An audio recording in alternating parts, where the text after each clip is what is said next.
নমস্কার বন্ধুরা, শ্রীমতী রান্নাঘরে আপনাদের সবাইকে স্বাগত জানাচ্ছি।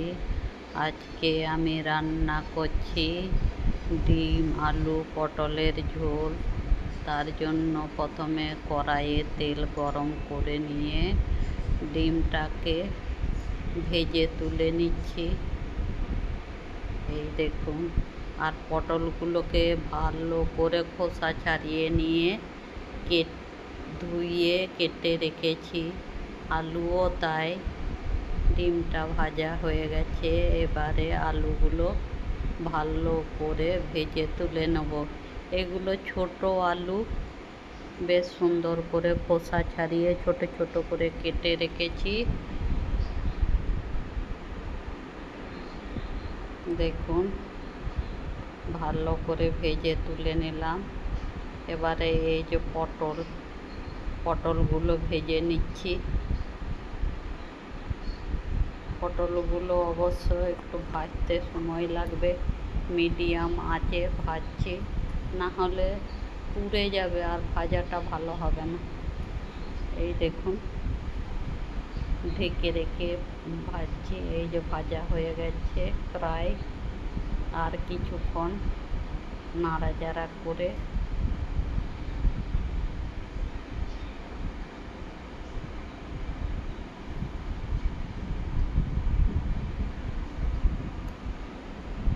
এই দেখুন হয়ে গেছে, তুলে নিলাম।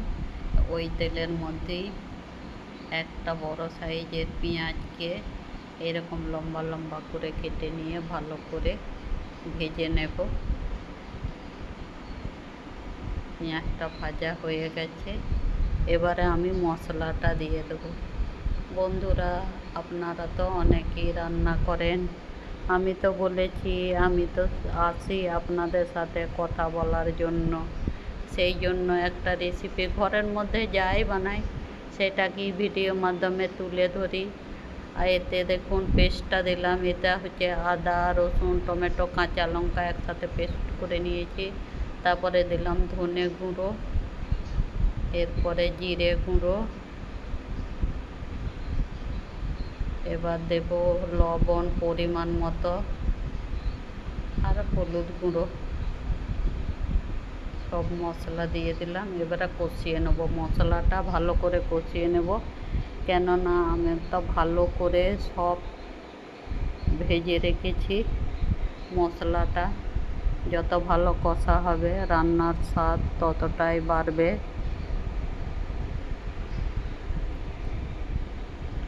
তাই একটু সময় নিয়ে মিডিয়াম আঁচে কষতে হবে।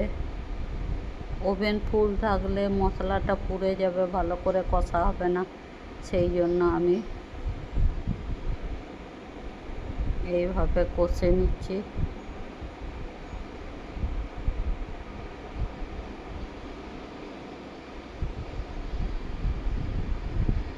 তারপরে মশলাটা কষা হয়ে যাবার পর আলু দিয়ে দিলাম। আলুটা দিয়েও কিছুক্ষণ কষিয়ে নিলাম। আবার পটলটাও দিয়ে দিচ্ছি।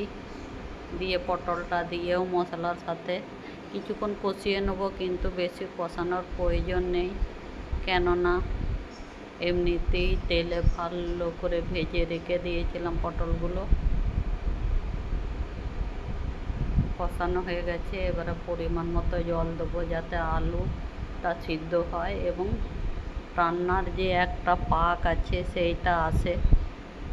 পাকটা ভালো হলে খেতে স্বাদ খুব সুন্দর হবে। আপনারাও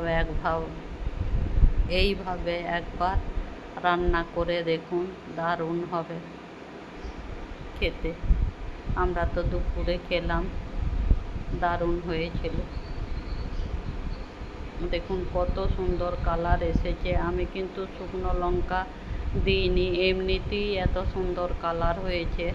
কালার দেখি খাবার আগ্রহ অনেক গুণ বেড়ে যাবে। এবারে আমি যে ডিমটা ভেজে তুলে রেখেছিলাম সেটা দিয়ে দেবো। দিয়ে ভালো করে নাড়িয়ে নেব, দিয়ে কিছুক্ষণের জন্য ঢাকা দিয়ে দেবো। আপনারা চাইলে গরম মশলা ঘি দিতে পারেন, আমি কিন্তু দিইনি। প্রচণ্ড গরম পড়েছে, যত হালকা পাতলা খাওয়া হবে ততই ভালো, সেই জন্য দিইনি। এই দেখুন কিছুক্ষণ বাদে ঢাকা খুলে ভালো করে নাড়িয়ে চাড়িয়ে নিচ্ছি। রান্না আমার হয়ে গেছে বন্ধুরা।